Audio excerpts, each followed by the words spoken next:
Hi, welcome to Srilu's kitchen hub. ఈరోజు pizza ఫ్లేవర్డ్గా ఉన్న బ్రెడ్ శాండ్విచ్ చేసుకుందామా.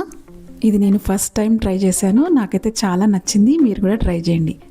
ఈ శాండ్విచ్ కోసం కీరా ముక్కలు, టమాటో ముక్కలు, ఆనియన్ ముక్కలు అన్నీ ఒక బౌల్లో వేసుకొని అందులో కొంచెం ఆరిగానో, కొంచెం చిల్లీ ఫ్లేక్స్ వేసుకొని బాగా కలుపుకోవాలి.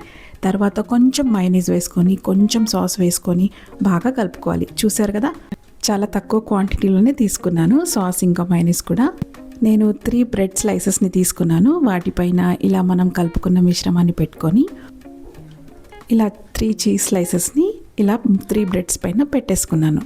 తర్వాత చీజ్ పైన కొంచెం ఆరిగానో, కొంచెం చిల్లీ ఫ్లేక్స్ వేసుకొని మళ్ళీ మనం కలుపుకున్న కీరా, టమాటో, ఆనియన్ మిశ్రమం ఉంది కదా, మళ్ళీ పెట్టేసుకోవాలి. ఈ ఆరిగానో, చిల్లీ ఫ్లేక్స్ వేయడం వల్ల ఏంటంటే మనకి పిజ్జా తిన్న ఫీలింగ్ వస్తుంది. సో ఇది నేను ఇలా ట్రై చేద్దామని ఫస్ట్ టైం ట్రై చేశాను అనమాట. తర్వాత ఒక ప్యాన్ పెట్టుకొని అది కొంచెం హీట్ అయ్యాక స్లోగా ఒక్కొక్క స్లైస్ దానిపైన జాగ్రత్తగా పెట్టుకోండి. చూడండి, ఇలా 3 పెట్టేసుకున్న తర్వాత దానిపైన ఒక మూత ఏదైనా తీసుకొని అలా కొంచెం ప్రెస్ చేస్తూ పెట్టండి. ఏదైనా చిన్న బరువు పెట్టినా ఓకే. తర్వాత ఇలాంటి 2 మూతలు తీసుకోండి, మనకి ఫ్లిప్ చేయడానికి ఈజీగా ఉంటుందన్నమాట. అందుకే ఇది తీసుకున్నాను.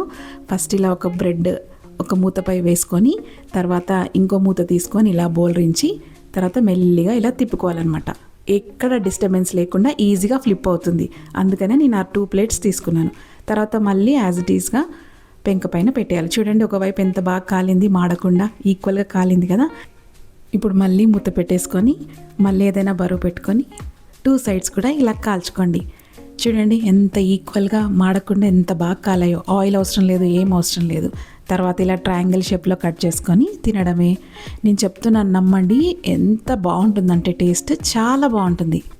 మీ పిల్లలకి ఎప్పుడైనా ఏదైనా వెరైటీగా చేసి తినిపించాలనిపించినప్పుడు ఇది వేడివేడిగా చేసి ఇవ్వండి. తప్పకుండా ఎంజాయ్ చేస్తారు, మళ్ళీ మళ్ళీ అడుగుతారు.